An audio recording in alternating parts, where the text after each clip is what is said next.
पहाड़ के नीचे भारत के सामने गिड़गिड़ा रहा है बांग्लादेश। गंगा जल के लिए भारत से भीख मांग रहा बांग्लादेश। मदद न मिलने पर कैसी होगी बांग्लादेश की स्थिति। भारत के प्रति अब बांग्लादेश के सुर बदले बदले नजर आ रहे हैं। जिस बांग्लादेश ने हिंदुओं पर अत्याचार के रिकॉर्ड बना डाले, जो बांग्लादेश भारत को दुश्मन मान बैठा, अब वही बांग्लादेश भारत के सामने गिड़गिड़ा रहा है, तड़प रहा है। बांग्लादेश चाह रहा है कि भारत उसकी विनती मान ले। ऐसे में सवाल उठता है कि बांग्लादेश के साथ ऐसा क्या हो गया है कि उसके सुर एकदम से कैसे बदल गए हैं। तो आइए जानते हैं क्या है इसके पीछे की वजह। बूंद बूंद के लिए तरस जाएगा बांग्लादेश। बांग्लादेश का रुख भारत के लिए बदलता नजर आ रहा है। विदेश नीति के एक्सपर्टों के मुताबिक बांग्लादेश का बर्ताव बदलने की वजह है गंगा जल। दरअसल भारत और बांग्लादेश के बीच गंगा जल के बंटवारे को लेकर 30 साल पुराना समझौता है, लेकिन 1996 में हुआ फर्क का समझौता साल 2026 में खत्म हो रहा है। इस समझौते में भारत ने बांग्लादेश को करीब 1/3 पानी देना स्वीकार कर लिया था। अब अगर भारत इस समझौते को रिन्यू नहीं करता है तो बांग्लादेश में हाहाकार की स्थिति पैदा हो सकती है। भारत पहुंचा बांग्लादेशी प्रतिनिधि मंडल।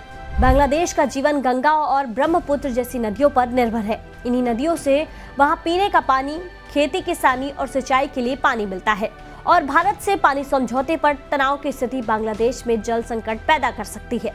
ऐसे में बांग्लादेश की 11 सदस्यीय टीम भारत पहुंची है।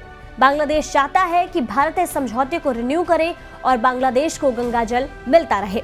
लेकिन सोचने वाली बात यह है कि एक तरफ तो बांग्लादेश में हिंदू आस्था पर अत्याचार हो रहे हैं, वहीं दूसरी तरफ बांग्लादेश गंगा के पानी के लिए तड़प रहा है। इसीलिए ज्वाइंट रिवर कमेटी के सदस्य अब्दुल हुसैन के नेतृत्व में 7 सदस्यीय प्रतिनिधि मंडल कोलकाता पहुंचा है। दोनों देशों के टेक्निकल एक्सपर्ट की संयुक्त समिति की 86वीं बैठक में 30 साल पुरानी संधि पर बातचीत हुई। 1996 में हुआ था समझौता।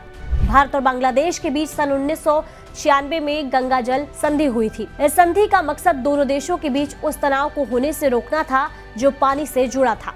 इस समझौते के तहत बांग्लादेश को जरूरत का 1/3 पानी गंगा नदी से मिलता है। इसी फर्क का समझौते की समय सीमा 2026 में खत्म हो रही है। अब बांग्लादेश इस समझौते को रिन्यू करने के लिए भारत से गुहार लगा रहा है। भारत से मदद न मिलने पर कैसी होगी बांग्लादेश की स्थिति। भारत ने किसी प्रकार की कोई जल परियोजनाएं शुरू की या फिर जल प्रवाह में कोई बदलाव किया तो बांग्लादेश के ग्रामीणों को पानी की किल्लत हो जाएगी। बांग्लादेश में महंगाई चरम पर आ जाएगी। लोगों को जरूरत की वस्तुएं नहीं मिल पाएंगी। गरीबी और आर्थिक अस्थिरता बढ़ जाएगी। ऐसे में सवाल है कि क्या मोदी सरकार इस मौके को मास्टर स्ट्रोक के रूप में इस्तेमाल कर बांग्लादेश को उसकी औकात याद दिलाने की पहल करेगी, या फिर समझौता रिन्यू होता भी है तो क्या उसमें भारत की चिंताओं को शामिल किया जाएगा।